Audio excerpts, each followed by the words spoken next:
senior high school student sa Cagayan de Oro City arestado sa matud pa pagpayuhot og illegal nga droga. Sa irato ang detalye sa live report ni Clyde Macascas. Clyde.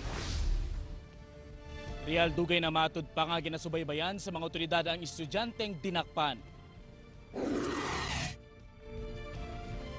Gamit ang 5,000 pesos nga buy bust money, wala na nakaikyas pa sa mga personahe sa National Bureau of Investigation kon NBI-10 ang 18 anyos nga senior high school student diyang napalitan og usa ka pakete sa gituang pinaugang dahon nga marijuana Merkules sa hapon. Suspect na ilang nga si Stephen Dave Orozco, kinsa nagdumili paghatag pahayag atubangan sa kamera. Base sa impormasyon sa NBI, dugay na nga gipanida ng suspect nga lisod daw kaayo mataymingan. Almost a month gisurveillance nato siya kay danlog ning bataan kuan niya balhin niya ang lugar asa siya mo talsak.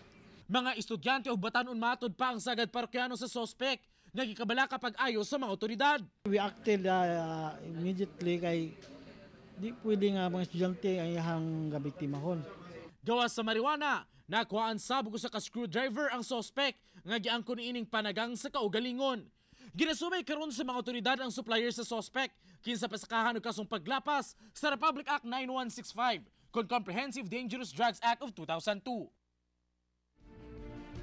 Parayon karon ang panawagan sa mga otoridad sa mga posibleng supplier sa suspect sa pagpahiwot og legal nga droga. Real?